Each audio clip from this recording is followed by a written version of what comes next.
சொல்லி போன்ல இருக்கிறார். அதுக்கு பெர்னார்ட் ஷா வீட்டில் சொல்றாரு, உனக்கு அறிவு இருக்குதா?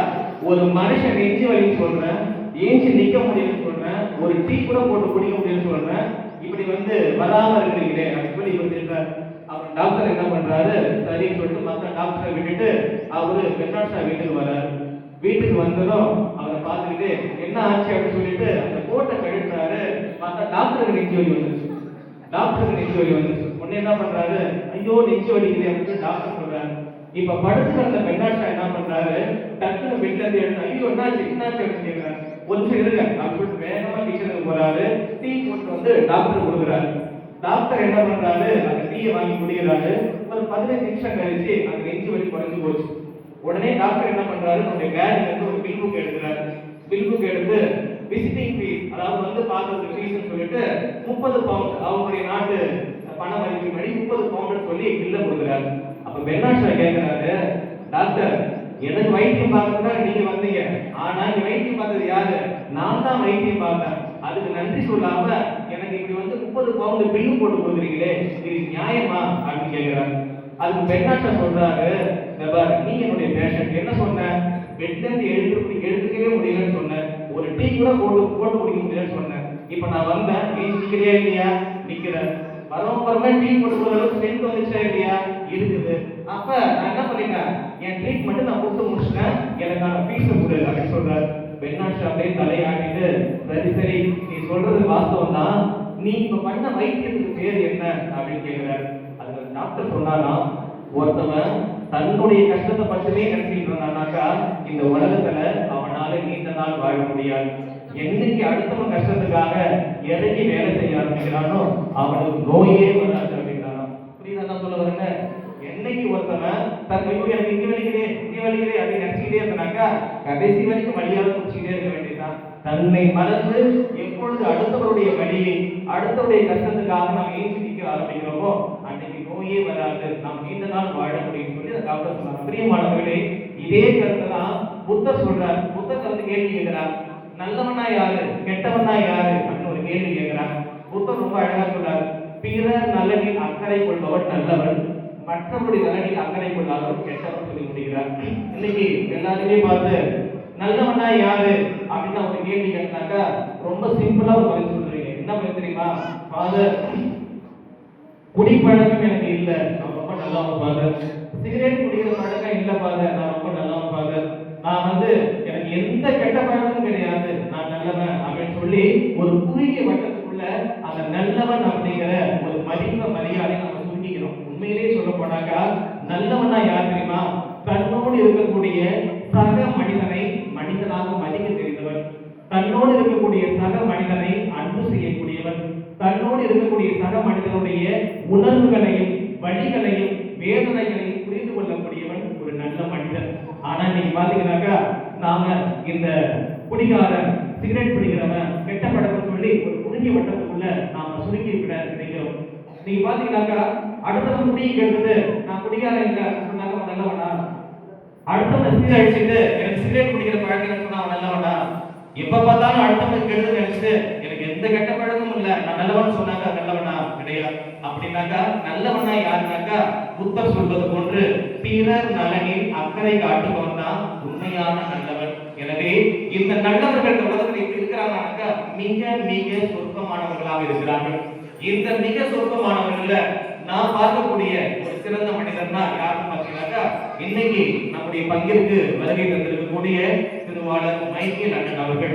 இவர் பார்த்தீங்கன்னாக்கா ஒவ்வொரு ஆண்டும் ஏறக்குறைய 10 லட்சம் ரூபாய் தன்னுடைய வருவாயிலிருந்து இந்த கிறிஸ்துமஸுக்காக, குறிப்பா பார்த்தீங்கன்னாக்கா அவருடைய திருமண நாளை முன்னிட்டு டிசம்பர் மாதத்துல அவருடைய திருமண நாள், அவருடைய மனைவி எலிசபெத் ரொம்ப அன்பானவர்கள், இவங்க திருமண நாளை முன்னிட்டு ஒவ்வொரு ஆண்டும் ஏறக்குறைய 10 லட்சம் ரூபாய் மதிப்புல இந்த போல ஏழ்மையான பங்குகளுக்கு தேவையான அந்த உதவிகளை தாராளமாக செய்திருக்கிறாங்க.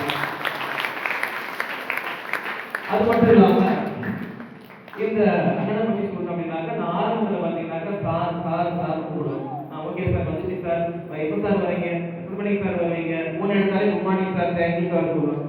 இவர் ஒரு 2 வாரங்கள் போச்சு.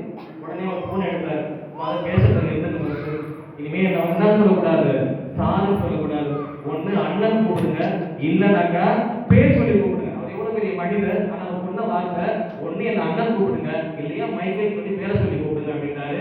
அன்றிலிருந்து நான் அவரை வந்து வாயாக அண்ணன் அண்ணன் அண்ணன் தான் கூப்பிடுறேன். ஏன் இதை சொல்றேன் அப்படின்னாக்கா, ஒரு பெரிய ஒரு இடத்துல இருந்தாலும் கூட தன்னை இவ்வளவு கீழே இறக்க அவசியமே கிடையாது. அவர் மாட்டுக்காரே சென்னையில வாழ்ந்துட்டு போலாம். ஆனாலும் கூட ஒரு எளிய மனிதராக தன்னை காட்டிக் கொள்கிறார் அப்படின்னாக்கா, உண்மையிலேயே இந்த முன்சுவை கிறிஸ்துமஸ் கொண்டாடுறதுக்கு ஒரு தகுந்த ஒரு முன்மாதிரியான ஆளு தான் நம்ம பங்கு சங்கர் அழைச்சிருக்கிறார். ஏன்னாக்கா ஒரு உயரத்துல இருந்தாலும் கூட எளிய மக்களோடு தன்னை இணைத்துக் கொள்ளக்கூடிய ஒரு தங்கமான உள்ளம் கொண்டவர் தான் திரு மைக்கேல் அவர்கள். அன்புக்குரியவர்களே, திரு மைக்கேல் அண்ணன் அவர்களை பற்றி இன்னும் நிறைய சொல்லணும் அப்படின்னாக்கா, அவர் வந்து தன்னுடைய வருவாயில ஒரு பாதி தொகையை இந்த கிறிஸ்துமஸ் ஃபண்டாவே ஒதுக்குறார். நீங்க என்ன பாத்தீங்கன்னாக்கா, ஒண்ணும் இல்லை, என்ன உதாரணமா சொல்றேன், முந்தா நேத்து என் பங்குல இருந்து எனக்கு ஒருத்தவங்க 4000 ரூபாய் என்ன பண்ணாங்க, டொனேஷன் அனுப்புனாங்க. இப்ப என் அக்கௌண்ட் என்ன ஆயிடுச்சு, ஒரு 4000 ரூபாய் போயிடுச்சு. நான் என்ன தெரியுமா பண்ணேன், காலையில 8 மணிக்கு வந்துச்சு, நைட்டு 10 மணிக்கு படுக்கிறதுக்குள்ள ஏறக்குறைய 10 தடவை செக் பேலன்ஸ். அதை பார்த்து ஒரு சந்தோஷம், என் அக்கௌண்ட்ல 5000 ரூபாய் சேர்ந்து. அதை வந்து நான் என்ன பண்றேன்னாக்கா, நமக்கு இன்னைக்கு வந்து பாத்தீங்கன்னா மனுஷனுக்கு ரொம்ப ரொம்ப அத்தியாவசியமானது பணம் தான். இன்னைக்கு வந்து பாத்தீங்கன்னா எதுக்கு எடுத்தாலும் பணம் தேவையில்லைன்னு சொல்லிட்டு இன்னைக்கு எல்லாருமே ஓடிக்கிட்டு இருக்கிறோம்.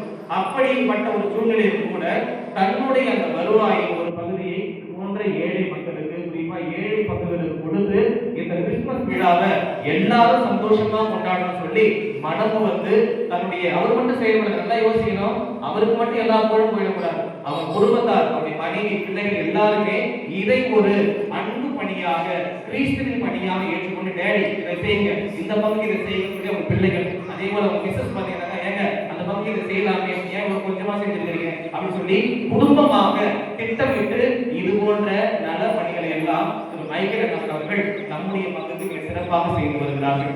கொஞ்சம் ஒரு 5 நிமிஷம் லேட்டா வந்துட்ட, என் மச்சான் ஒரு 300 சேர் வாங்கிட்டான், இல்லைன்னா 400 சேர் வாங்கியிருப்பான் படுவார். ஒரு 5 நிமிஷம் லேட் ஆயிடுச்சு, சிங்கிள் கேப் பரவாயில்ல.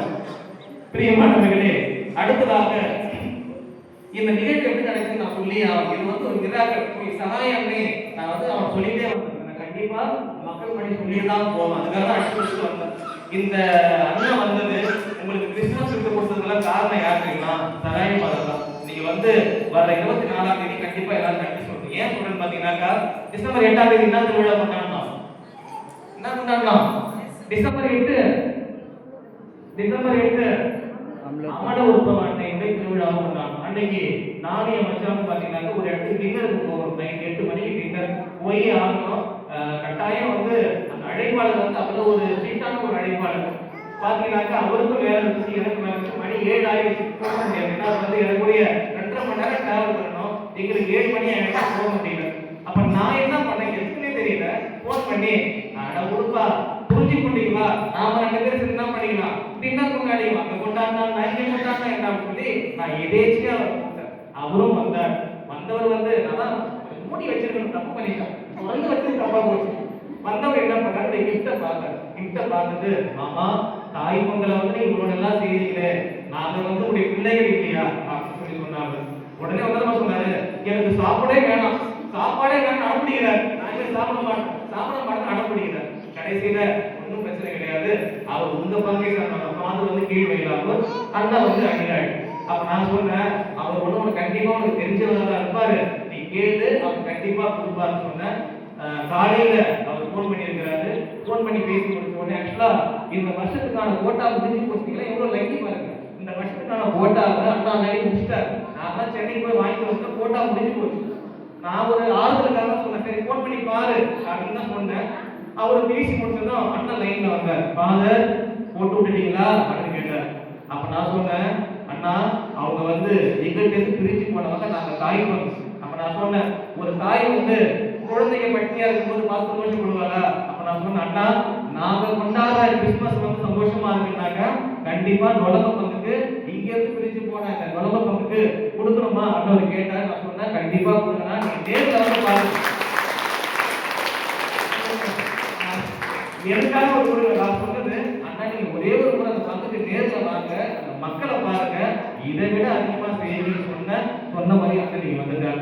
ஏன் இதை சொல்ல வரட்டாக்கா, 8ஆம் தேதி மாதா ஃபீஸ்ட் ஒருவேளை என்னுடைய மச்சான் வந்த நாள்ல இருந்து 24ஆம் தேதி மாதா நாளை வந்து ரொம்ப சிறப்பா கொண்டாடுறாரு இல்லையோ, மாதா தான் ஒரு கரம் பிடிச்சி கூட்டிட்டு வந்து குறிஞ்சி முடியல என்ன பார்க்க வச்சு என் மூலியமா மிக்கேல் அண்ணனை பார்க்க வச்சு இன்னைக்கு மிக்கேல் அண்ணன் வந்து இங்க வந்து நமக்கு தேவையான கிறிஸ்துமஸ் கிஃப்ட் எல்லாம் கொடுத்துருக்காங்கன்னா காரணம் யாரு? யாரு? மாதா. இது நடந்தது டிசம்பர் மாசம் 8ஆம் தேதி அம்மன் உற்சவம் திருவிழா அன்னைக்கு தான் நடந்துச்சு. ஸோ நீங்க ஒவ்வொரு மாசமும் 24ஆம் தேதி வந்து ரொம்ப அழகா வந்து மாதாவுக்கு சிறப்பு செய்வது, தேர் எடுப்பது, திருப்பலி நிறைவேற்றுவதெல்லாம் எங்க ஒரு உதவி செஞ்சது பாத்தீங்களா? ஸோ இந்த புகழ்லாம் யாருக்கு காரணம்? இந்த 24ஆம் தேதி தேதி கண்டுபிடிச்சு ஒவ்வொரு மாசமும் மாதாவுக்கு நம்ம வணக்கம் செலுத்தணும், குடும்பமா அர்ப்பணிக்க சொல்லி நம்ம கற்றுக் கொடுத்தது யாரு? யாரு? எந்த பாதரு? ஜோரா ஒரு கை தட்டு பாருங்க.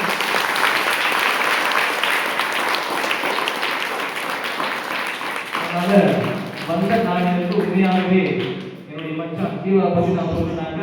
வந்த நாளிலிருந்து ரொம்ப துடிப்பா ஒவ்வொரு நாளும் உங்க முகத்தை எல்லாம் என் போன்ல பார்க்குற அளவுக்கு ஜூம் பண்ணி பார்ப்பேன். ஐயோ இந்த மூஞ்சில நான் பார்த்ததே கிடையாது, புது மூஞ்சா இருக்குது அப்படின்னு சொல்லி ஒவ்வொரு மூஞ்சும் ஜூம் பண்ணி பார்த்து உண்மையிலேயே குறிஞ்சிப்பூண்டி பங்கு மக்கள் வந்து நீங்க வந்து உங்களை பார்த்து பொறாமப்படுற அளவுக்கு நீங்க வந்து யூடியூப்ல வாட்ஸ்அப்ல கலக்கிறது யாரு? நீங்க ரொம்ப அழகா செய்றீங்க. உண்மையிலே மனமார்ந்த வாழ்த்துக்கள். இந்த அளவுக்கு வந்து நீங்க துடிப்பா ஒரு ஆர்வமா சகாய அன்னையுடைய அன்பு பிள்ளைகளாக நீங்க மாறுங்க. ஒரே ஒரு வருத்தம் என்னன்னாக்கா இதெல்லாம் பார்க்கறதுக்கு ஆண்டவரே அவர் இருந்தாருனாக்கா இன்னும் நல்லா சந்தோஷப்பட்டிருப்பாரு. இருந்தாலும் கூட பின்னாக ஆசிரியர் அவர் நிறைவு கொண்டுதான் இருக்கிறார். எனவே இந்த நேரத்துல எனக்கு ஒரு அருமையான வாய்ப்பு கொடுத்ததற்காக பங்கு தந்தை அவர்களுக்கும் மேலும் எங்களுடைய எளிய அழைப்பை ஏற்று இந்த பெரிய தொடர்பை பங்கிற்கு வந்து தன்னுடைய தாராள உள்ளத்தின் மூலமாக அவர் வந்து இதோட சேவைகள்லாம் செய்யறாரு. இந்த மைக்கில் அவர்களுக்கு நம்ம செய்ய தெரிஞ்சுக்கலாம். ஏதோ கையை தட்டிட்டு இது அவங்க தட்ட மாதிரி தெரியுது, எனக்கு தட்ட மாதிரி சீக்கிரம் உட்காரு. கையை தட்டிட்டு டேக்ஸ் பண்ணா மட்டும் போதாது. புரியுதா? முக்கியமா செய்ய வேண்டியது அவருடைய உடல் நடந்துக்காக செய்வீங்க. நல்ல கடவுள் வந்து நல்ல உடல் சுகத்தை கொடுக்கணும். அவருடைய மனைவி கிட்ட எல்லாமே செய்யறாங்க. அந்த குடும்பம் நல்ல மகிழ்ச்சியா இருக்கணும். அதை விட மிக முக்கியமானது அண்ணனுக்கு நிறைய ப்ராஜெக்ட் வரணும். புரியுதா? சமீபத்தில் பார்த்தா அண்ணன் ஆந்திராவில் கோயில் கட்டிருக்கிறாரு. ஃபாதர் வந்து ஒரு வாட்டர் அனுப்பும் அப்படி கண்ணாடி மாளிகை மாதிரி அந்த ஆட்டெல்லாம் பார்த்தீங்கன்னாக்கா கண்ணாடி மாளிகை மாதிரி அண்ணனுக்கு கூட நிறைய ப்ராஜெக்ட் வரணும். நிறைய ப்ராஜெக்ட் வரும்போது இன்னைக்கு ஒரு 10 பங்கு செய்யறாங்க. அடுத்து எத்தனை பங்கு செய்யணும்? 20, 30, 40, 100 சொல்லிட்டு கிறிஸ்து குழந்தை இயேசு இவர் மூலமாக இந்த கிறிஸ்துமஸ் காலங்களில் இன்னும் பல ஏழைகள் பல குக்கிராமங்கள் இவர் மூலமாக இந்த அன்பு சேவையின் மூலமாக பயன்பெறுவதற்கு நாம என்ன பண்ணணும்? செபிக்கணும். தயவு செய்து இன்னைக்கு நைட்டு படுக்கிறதுக்கு முன்னாடி அண்ணனுக்காக அவங்க குடும்பத்துக்காக அவங்க ப்ராஜெக்ட் நல்லா கிடைக்கிறதுக்காக ஒரு பருவத்துக்கு மாத்திரம் ஒரு அருள் இருந்த மாதிரியே ஒரு தந்தைக்கு மகளுக்கு என்ன படிப்பீங்களா? கண்டிப்பா குழந்தை மக்கள் செய்யுங்க. எனக்கு தெரியும். சரி, ஓகே. நான் வந்தாலே 100 ரூபாய் சாப்பிட்டு பேர் வச்சுட்டாங்க. அதனால கேள்வி எதுனா கேட்கக்கூடாதா? கேட்கலாம் எல்லாம் தெரியும். நான் என்ன கேட்க போறோம் கண்டிப்பா தெரியும். ரோமியர் கேள்வி திருமுகம் 9வது அதிகாரம் 16வது இறைவார்த்தை என்ன சொல்லுகிறது? கை கொடுத்து பார்ப்போம். மனிதன் விரும்புவதாலும் அவன் உழைப்பதாலும் அவனுக்கு எதுவும் கிடைப்பதில்லை. கடவுள் விரும்புவதாலே அவனுக்கு. ஓகே, நான் கரங்களை கட்டி